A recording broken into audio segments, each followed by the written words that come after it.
tenemos una situación aquí bastante peligrosa. Y es que, la verdad, a estas alturas de la historia de la comunicación política en México, después de tantas transiciones, después de tantas experiencias, era para que ya hubiéramos aprendido. Pero no. Cada elección tenemos spots peores que la anterior. Y si en 2018 tuvimos las peores campañas de todos los tiempos, bueno, estas les dicen quítense que ya llegamos, porque tenemos unos partidos que no saben comunicarse con la gente, a los que no les interesa comunicarse con la gente y que todo el tiempo están jugando con los sentimientos de la gente en una suerte de falta de respeto que no termina nunca. Hay que respetar el dinero que los financia. Es tu dinero, mi dinero que pagamos en los impuestos. Pregúntale al SAT.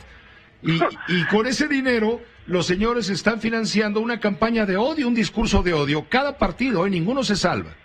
Ninguno se salva, porque además es escandaloso el alto porcentaje de estrategias de odio que estamos padeciendo. Tú, yo, todos los mexicanos sufrimos en nuestra vida cotidiana odio. A eso hay que sumarle estos grandes odios que vemos manifestados a través de cualquier cantidad de marchas. Imagínate lo que es encender la radio, encender el televisor, pretender relajarte y toparte con estos spots que constantemente te dicen que México es el peor país del mundo, que esto se está hundiendo, que es lo peor que nos ha pasado, que no tiene remedio. Bueno, fuera del diseño partimos de que hay que tener una comunicación intencionada. Y es así que sabemos que cualquier elemento que coloquemos va a tener repercusión y por lo cual tenemos que ser muy cautelosos.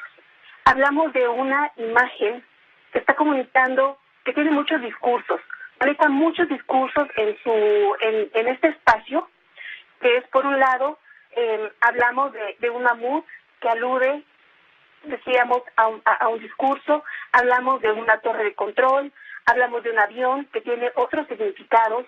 Un avión que está a punto de chocar con la torre y de atropellar al mamut. Precisamente no hay un manejo conveniente de los elementos. Y en un principio una imagen de esa naturaleza que va a colocarse en representación de un proyecto tan importante no puede manejar tantos discursos. Por otro lado, el nombre del propio que está colocado, del propio aeropuerto, nos habla de un héroe de la revolución. El mamut nos está hablando de unos hallazgos, de unos huesos. El avión y la torre hablan propiamente del espacio. Entonces, no hay un concepto sobre el cual podamos trabajar para ilustrar de forma gráfica. ¿Te parece que las dos letras A, la de aeropuerto y la de ángeles, están de alguna manera disfrazando las iniciales de Andrés Manuel? La verdad yo no lo había visto de ese modo. He escuchado que lo han mencionado muchas veces. Yo lo veo más como unas grecas. Y a final de cuentas, también la tipografía en esta ocasión importa, pero mucha gente menciona que lo ha visto. Entonces habría que ver que sí. Tienes una baraja más amplia de sanciones. Vuelve a revisar los casos, no solo de Macedonia, sino muchos otros, y de Michoacán, por supuesto. Raúl Morón. Así es. Y entonces, caso por caso revisa, y tú sabrás, es decir, el tribunal no le ordenó nada al INE, en el sentido de que tienes que... El tribunal se lavó las manos. Se lavó las manos y le dijo, revisa caso por caso, y si quieres confirmar el castigo, pues lo confirmas, si así te parece. Pero si quieres cambiar la sentencia por algo menor, también lo puedes hacer, porque te estamos dando ya los instrumentos legales que no tenías. Ya lo puedes hacer. Bueno, eso es lo que va a hacer el INE, mañana, pero pues claro, ahí la postura de Macedonia es la que está violentando la ley, no es el INE. Ya dijo el tribunal, el INE no violentó la ley, la aplicó. Quien está violentando la ley o está en ese riesgo es Macedonio por no acatar lo que deciden las autoridades. Entonces, esto más allá de inyectar el discurso de odio. Acuérdate que tuvo un descalificativo tremendo en contra de Lorenzo Córdoba, su enemigo, adversario político, y también tuvo conceptos muy graves al señalarle a la población: ¿no les gustaría saber dónde vive Lorenzo Córdoba y los consejeros que me retiraron esta posibilidad de ser votado y violaron mis derechos? ¿Esto no es una incitación a la violencia? ¿No es un delito?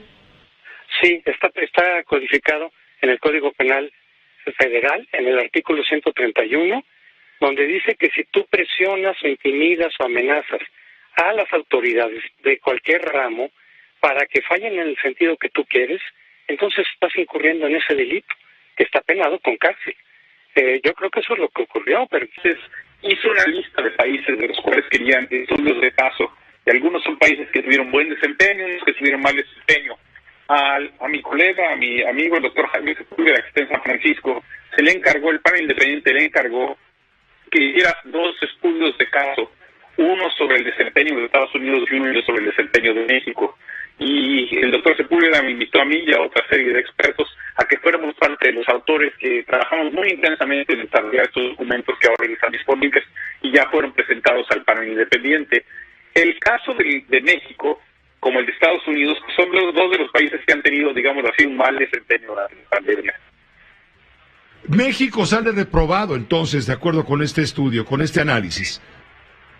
Pues México sale como uno de los países que tiene un mal desempeño, y creo que se debe a varios factores, no es un solo factor. Uno de los factores importantes que ha causado el mal desempeño de México ha sido su liderazgo, que ha sido problemático, y que ha sido un liderazgo no basado en la ciencia, no basado en la información científica, y eso pues obviamente lo hemos visto con comentarios como el presidente se defiende por fuerza moral y no necesitamos cubrebocas, y una serie de cosas que han sido contrarios a lo que la ciencia nos está diciendo. Pero también ha habido otros factores que han impedido la buena respuesta de México. Una de ellas ha sido sin duda alguna una falta de inversión por muchos años en salud. Tenemos pocas camas de hospital, tenemos pocos médicos capacitados, tenemos pocas enfermeras capacitadas, y eso obviamente llevó a que los hospitales rápidamente se saturaran y a que hubiera una mortalidad muy elevada. El que se han hecho muy pocas pruebas en México también ha sido un factor muy importante en que ha limitado la capacidad para protegerse de la pandemia. Ahora, hoy en día nos debemos de concentrar en las vacunas, ¿no? Claro, exactamente. Hoy este estudio está demostrando, sin embargo, que hay países que lo hacen todavía peor que México, y el estudio cita a Perú, a Ecuador y a Bolivia, que han tenido mayor mortalidad entre los países analizados. Efectivamente, ese es el caso. Plantear una inquietud, y es que estoy viendo en algunos desplantes de algunos protagonistas de la política mexicana algo que no se podría considerar más que como barbarie. ¿Qué es en el lenguaje admitido un bárbaro? Pues un bárbaro es aquel que no vive de acuerdo con la ley, que no respeta la ley. Esos eran los bárbaros para los doctos romanos que decían que de acá para allá todo era territorio de bárbaros. Entonces, la barbarie es simplemente la ley del más fuerte, imponer la ley de la fuerza. ¿Cómo se consigue la fuerza en los tiempos contemporáneos? La fuerza se consigue con la masa, y la masa se consigue con el dinero regalado a través de programas públicos o de programas regionales. Hoy estamos viendo que el señor Félix Salgado, con toda la protección del Palacio Nacional, desafía no solo a un instituto constitucional, a una entidad constitucional y por tanto genuina, legítima, legal, operante, sino que también amenaza personalmente a quienes ahí desempeñan los cargos de responsabilidad. Entonces, ha cometido, desde mi punto de vista, 2 actos de barbaridad. Una barbaridad es decir, si yo no estoy en la boleta, no va a haber elecciones. Y él no puede, de ninguna manera, convertirse en el factor de decisión electoral en este país.